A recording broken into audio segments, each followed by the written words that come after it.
With Royal Navy ships desperately needed in the Far East, the British threw everything at the Tirpitz, including dive bombers, manned torpedoes, and midget submarines.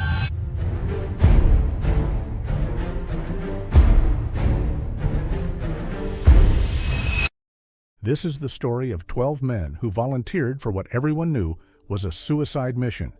Their target?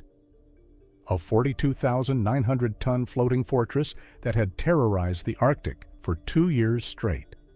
Their weapon? Submarines so tiny they were nicknamed midgets. Today we're diving deep into Operation Source, the most audacious naval attack of World War II. And here's the thing that'll blow your mind. It almost never happened at all. To understand why 12 men risked everything in September 1943, we need to go back to early 1941, when Hitler made a decision that would haunt the Royal Navy for years. Meet the Tirpitz. At 820 feet long and weighing as much as a small city, she was identical to her sister ship Bismarck in every way that mattered.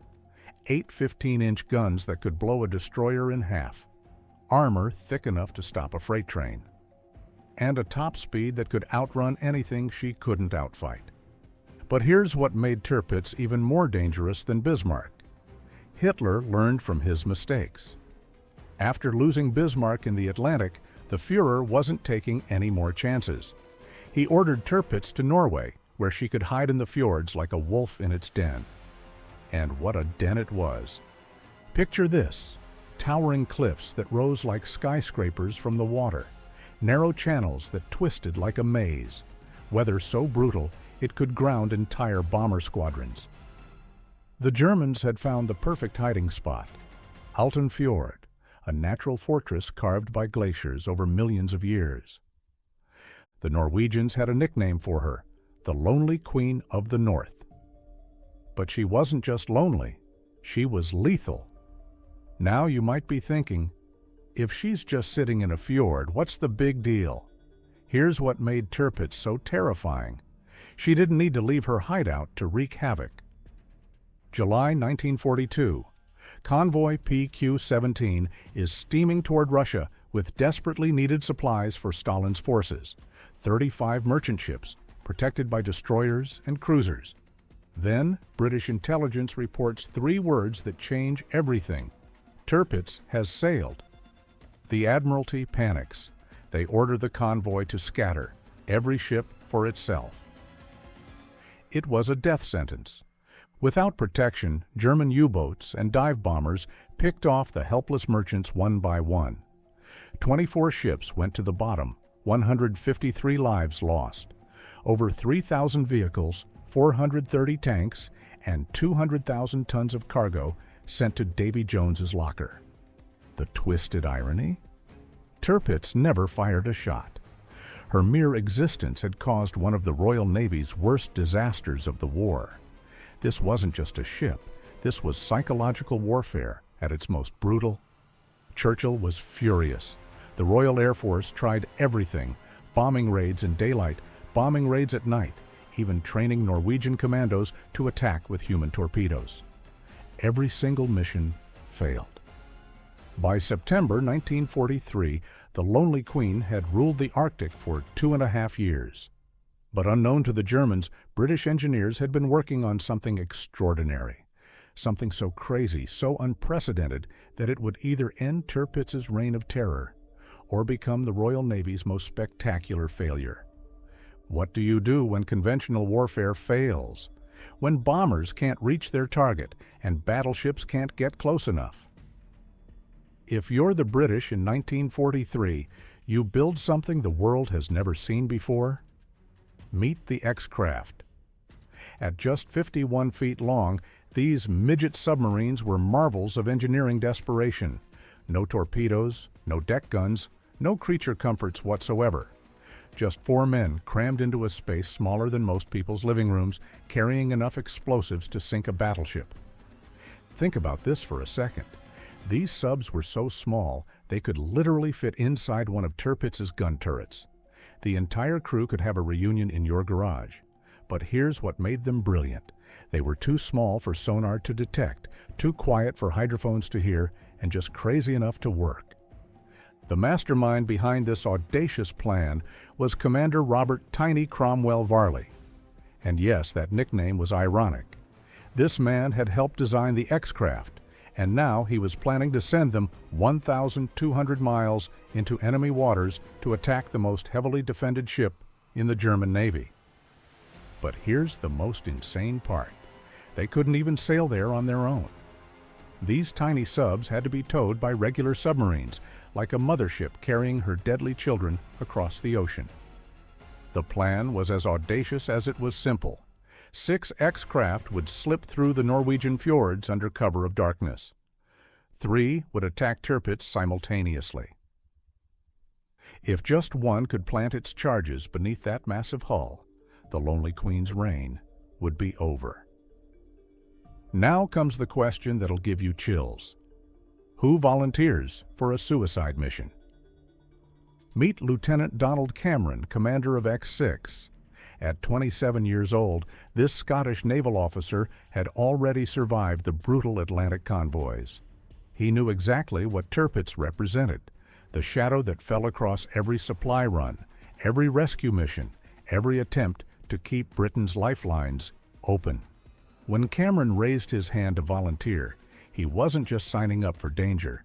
He was signing up for a one-way trip in a claustrophobic tin can, knowing that even if the mission succeeded, he'd probably never see home again. Then there's Lieutenant Basil Place, commanding X-7. This man had already earned a reputation as one of the Royal Navy's most skilled submarine officers. He could have had any posting he wanted. Instead, he chose to climb into a metal coffin and sail it into the jaws of death. But here's what gets me. These weren't desperate men with nothing to lose. Cameron had a wife waiting for him. Place had a promising career ahead. They were the cream of the Royal Navy, and they were willing to throw it all away for one chance to sink the Lonely Queen. The training was brutal. For months they practiced in Scotland's freezing waters, learning to navigate by touch in absolute darkness, to hold their breath when the air went bad, to function as a team when every instinct screamed at them to panic. They knew the odds. They knew that historically most special operations failed. They knew that even if they succeeded, rescue was far from guaranteed. And yet, when September came, 12 men climbed into their tiny submarines and set off for Norway. What they didn't know was that everything was about to go wrong. September 11th, 1943.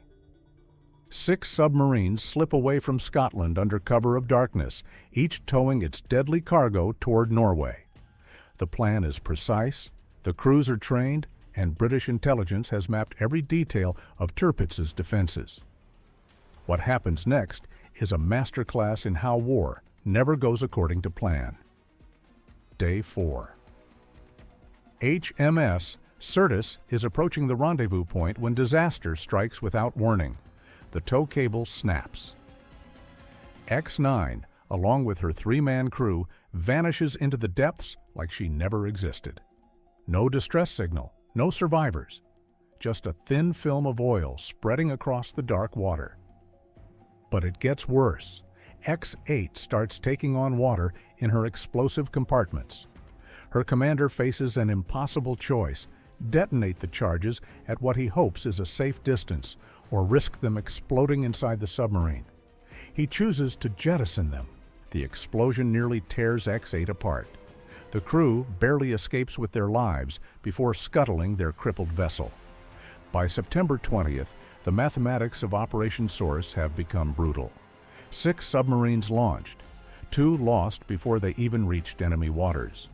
Only 4 X-Craft remain, and they're about to enter waters defended by mines, patrol boats, and some of the most sophisticated underwater detection equipment in the world. Then X-10 starts suffering mechanical failures. System after system shuts down. Her crew works desperately, but it's no use. She's dying by degrees. In just 9 days, Operation Source has been reduced from a coordinated assault by 6 submarines to a desperate gamble by 2 tiny vessels. The odds have gone from slim to nearly impossible. But Cameron in X6 and Place in X7 aren't turning back. They're going to finish what they started, even if it kills them. September 22nd, 1943. Dawn breaks over Kafjord, and aboard the Tirpitz, it's just another routine morning in paradise. The crew performs their daily maintenance, confident in the protection of their mountain fortress. 160 feet below the surface, Lieutenant Donald Cameron is navigating by pure instinct. His periscope has failed. His gyroscope is dead. He's essentially flying blind through underwater minefields, following nothing but his compass and his courage. Think about this moment. Cameron is in a space barely bigger than a closet, surrounded by enough explosives to level a city block, unable to see where he's going, knowing that one wrong turn means instant death. And he keeps going forward. At 5 a.m., the Germans shut down their hydrophone watch for routine maintenance. For the first time in months, Tirpitz's underwater ears are deaf. It's pure luck, but in war, sometimes luck is the difference between victory and disaster. X6 scrapes against an underwater rock. The sound echoes through the water like a gunshot. Cameron freezes, certain they've been detected. But the Germans hear nothing. At 7:07 a.m., a German watchman notices a ripple inside the torpedo nets. Just a small disturbance, quickly dismissed as a surfacing porpoise. 5 minutes later, X-6 breaks the surface, and suddenly the sleepy morning routine explodes into chaos. Enemy submarine! Enemy submarine! The alarm klaxon wails across Tirpitz, but in the confusion, the wrong signal sounds. Instead of battle stations, the crew hears the order to close watertight compartments. Most of the ship continues its morning routine, unaware that death is swimming directly beneath their feet. Cameron doesn't hesitate. X6 dives straight under the massive battleship, so close that Tirpitz's guns can't depress low enough to target her. For a few precious minutes, David has Goliath exactly where he wants him. Imagine being Cameron in this moment. You're directly beneath 42,900 tons of German steel. Your mission almost complete, knowing that in minutes you'll either be dead or a prisoner of war. Everything depends on the next few seconds. With practiced efficiency, Cameron's crew releases their explosive charges. 2 massive bombs, each packed with enough Torpex to crack a mountain, settle onto the bottom of Kafjord directly beneath Tirpitz. The timers are set. The mission is accomplished, but there's no escape. X-6 surfaces into a wall of German guns. Sailors in a lifeboat swarm the tiny submarine as Cameron and his crew open the scuttle valves, sending their vessel to the bottom to prevent capture of her secrets. The Germans pull the British crew aboard Tirpitz as prisoners. The battleship's officers see the dejected faces of their captives and conclude they've thwarted whatever attack the British planned. They have no idea that several thousand pounds of explosives are sitting directly beneath their feet, counting down to 0. At 7:40 a.m., lookouts spot a second midget submarine X7 under Lieutenant Place, trying to escape after successfully planting her own charges. The Germans open fire with everything they have. Machine guns rake the water. Destroyers rush forward, dropping depth charges that erupt in massive columns of spray. One blast cripples X7, leaving her entangled in the torpedo nets as she sinks. Place and 1 crewman escape the dying submarine, pulled from the freezing water to join their comrades as prisoners aboard Tirpitz. 4 men captured, 2 vessels lost, but the charges are in place. Below the waterline, mechanical timers tick toward detonation. There's nothing anyone can do now except wait. 8:12 a.m. Kapitän Hans Meyer, commander of Tirpitz, knows something is terribly wrong. He's ordered his crew to use anchors and cables to slowly pivot the massive battleship, desperately trying to move her away from whatever danger lurks below. It's too little, too late. The twin explosions hit simultaneously with the force of an earthquake. The entire 42,900-ton battleship lifts 3 feet out of the water. Imagine that, a floating city suddenly airborne. The hull buckles, armor plating designed to stop naval shells, cracks like eggshells. 1,400 tons of Arctic water flood into the lower compartments. Power fails throughout the ship. The propeller shafts seize solid, twisted beyond repair. 2 massive gun turrets lift from their foundations like toys. The radar systems go dark. Even the spotter planes are hurled from their catapults, smashing into the water. In seconds, the lonely Queen of the North has been transformed from the most feared warship in Hitler's Navy into a crippled hulk, listing 30 degrees to port. But the attack isn't over. At 8:43 a.m., a third submarine appears, X-5 under Lieutenant Henty Creer, who vanished 3 days earlier. Somehow, impossibly, he's navigated the fjords alone and positioned himself for one final strike at the wounded giant. The Germans open fire desperately. Destroyer Z-27 blankets the area with depth charges. 3 midget submarines, 12 volunteers. In less than 2 hours, they accomplished what years of bombing raids couldn't achieve. They had broken the Lonely Queen's back. The immediate aftermath was chaos. German engineering crews swarmed over the crippled battleship, assessing damage that seemed impossible to repair. The hull was cracked, the electrical systems were destroyed, and one of the main gun turrets was so damaged it would never rotate again. Hitler himself approved the decision to repair tirpitz in place, rather than attempt the dangerous journey to a German shipyard. For 6 months through the brutal Arctic winter, German engineers worked miracles. They pumped out the flooded compartments, jury-rigged the electrical systems, and somehow got the engines running again. Historians would later call it one of the most notable feats of naval engineering during the Second World War. But here's the thing. She was never the same. Tirpitz returned to operational status, but she was living on borrowed time. The psychological impact was devastating. The myth of invincibility was broken. More importantly, the Royal Navy now knew she could be hurt. The attacks intensified. Operation Tungsten in April 1944 sent carrier-based aircraft that scored 14 direct hits. More operations followed: Planet, Brawn, Tiger Claw, multiple Goodwood operations, each one chipped away at the wounded giant. The end came on November 12, 1944, in Operation Catechism. RAF Lancasters, armed with 12,000-pound tallboy bombs, found Tirpitz at her final anchorage near Tromsø. 2 direct hits sent her listing to 60 degrees before a massive explosion tore through her hull. The Lonely Queen of the North capsized, trapping over 1,000 crew members inside.